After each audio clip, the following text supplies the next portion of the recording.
Hello, and thanks so much for taking part in my Makery class, The Art of Observation. I'm really glad to have you aboard. And even though I can't see your face, I like to do these video lectures because it allows me to talk to you at least. I will warn you in advance, there may be an occasional guest appearance from my dog, Ari. Right now, he's down there playing with his little toy, so hopefully he'll be good so we can get through this. Um, I would not blame you if you don't look at the screen the whole time. In fact, I'm hoping you'll mostly be looking at your handouts that I sent you. A little more on that in a bit. I did want to say that despite the lack of personal connection, an online class offers a lot of freedom, especially if you're working or have other responsibilities that don't allow you to leave home to go to a physical classroom. So I've tried to design the class so that you can do your work whenever you want to. In fact, you're watching this video at the time of day that is best for you. Instead of having to orchestrate your day around getting to a classroom where I would be presenting it only one time if we were doing this as a uh, physical class. So I think the online class has a lot of pros, and I'm hopeful that this will be a beneficial class for you. One way that it will be beneficial, even more beneficial for you, is if you participate in as many of the discussions as possible. Um, try to comment and form a community with each other, introduce yourself to others, share your work with others. I mean, that's not a requirement, but it will certainly allow you to get the most out of this class that you can. Um, I will be loading you down with information in this class. It's better to have too much than too little. Throughout the course, I'll be providing handouts and links to articles and videos and several things. Um, for this lecture, for instance, I will be giving you far too much information to jot down, so that's why I've given you the handouts in advance. They will serve two purposes. Number one, they'll enable you to follow along with me without writing down every word I'm saying, since I've supplied a lot of the quotes and advice I'll be giving you. But they will also prompt you to write down other things I'll be saying that are not on the handout. I believe that writing down notes is the best way to retain information.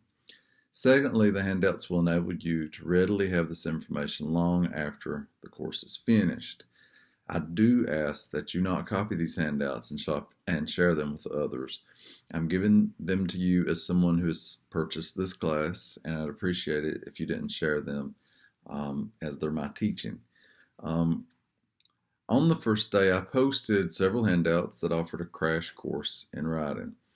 Although the main purpose of this first lecture is for me to talk about the art of being still, I'd also like to spend a little bit of time talking about those handouts. So if you don't have them on hand, you may want to pause me here for a minute and grab them. You might be fetching the copies you've printed out of those or just pulling them up on the screen alongside the video. And like I said, if you want to just look at the handouts and not look at the screen, that's totally fine as well. So first, I wanted us to look at number one on your crash course packet. Here, I've supplied you with a few quotes to get you thinking about the fact that the main part of getting started writing is to just sit down and do it. That's really the best advice anyone can give you. As I go forward in talking about the art of being still, I'll talk about how I believe that the act of living and walking through the world every day is prepping you to put words on the page. But if you don't actually sit down and put the words on the page, they will never get there. So, number one is just a reminder that you must do that. You must write. Sometimes you will have to force yourself to write. Honestly, I am not very good at that. I hate nothing more than staring at a blank screen or a blank page trying to think of what to write. For this class, I'm providing you with several prompts. I'll be posting the first of those a little later, and that will give you a real reason to sit down and write. But once you leave this class, you need to continue that. You need to make ways for yourself to write. You may need to make up prompts for yourself. You may need to just set aside a certain time of day to put words on the page. I know people who get up and write before they do anything else, before they even wash their faces or get a cup of coffee. I am not that kind of writer. Um, I like to get up, have my tea, have my breakfast, settle into the day, tidy the house a bit. That's important to my writing process. Um, and then, walk the dog. Then I sit down and start writing. But everybody has to find their own way of doing this. If I don't have something in mind to write, I write from a prompt I've made up for myself or found in a book. And if that doesn't produce anything, I do other things to get my writing going. The main thing is that you must write as much as you can. I go days without putting anything on the page. Sometimes I go weeks or even months. In those dead periods, I'm observing and I'm writing in my mind, but I can't just go on observing everything. Eventually, I have to sit down and put the words on the page. And that's what I'm on to you about right now, doing it. So I hope you remember this little pep talk and know that if you don't put the words on the page, they will not just appear there on their own. So don't keep putting it off. Sit down and tell your story. So getting into the handouts, I've given you a few little quotes here. If you're having trouble getting started, look out the window. The whole world is a story, and every moment is a miracle. That's Bruce Taylor. You can read these on your own. Zora Neale Hurston, there is no agony like burying an untold story inside you.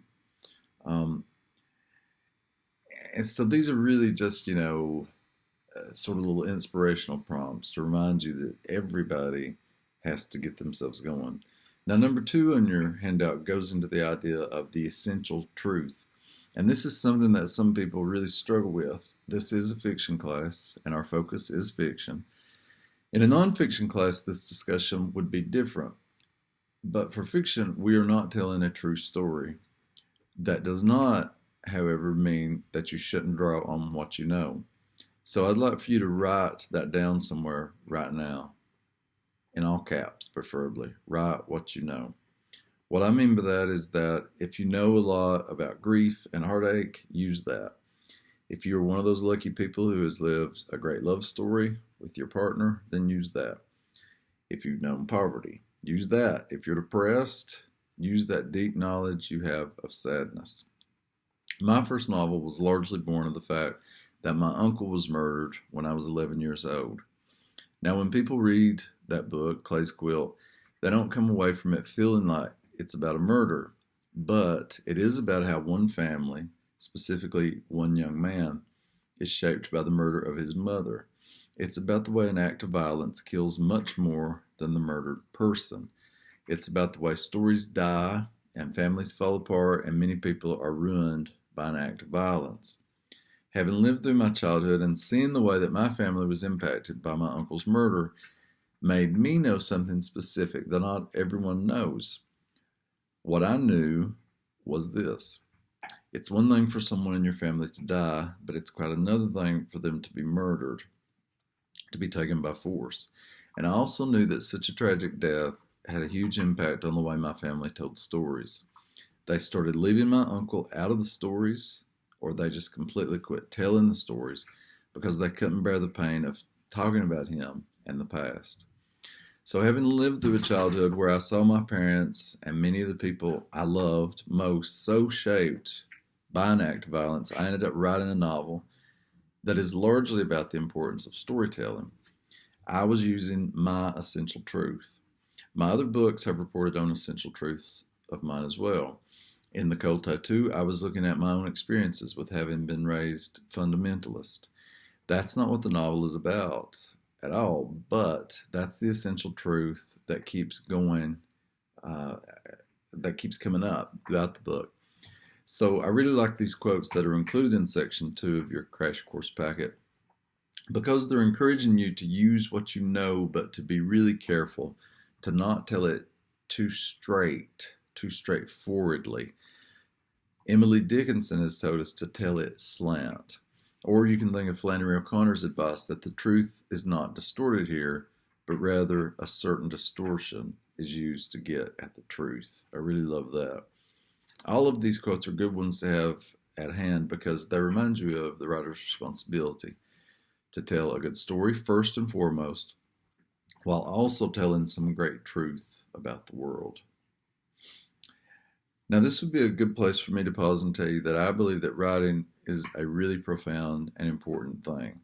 This is a class that focuses on literary writing. It's a class that is not treating writing as a hobby or even as something fun. This is a class that intends to treat writing like art. Art is hard, it's difficult, and painful.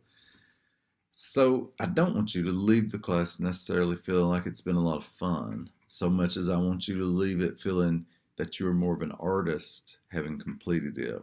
And I really hope that you will leave the class claiming that word for yourself as an artist. Often, I think people make the mistake of thinking writing is catharsis or something to fill the time. I believe writing is an art form that requires a great deal of craft, time, and devotion. It's not something people should do as an afterthought. In this class, I want to teach you not only how to write, but also how to live like a writer and how to think of it as something very serious.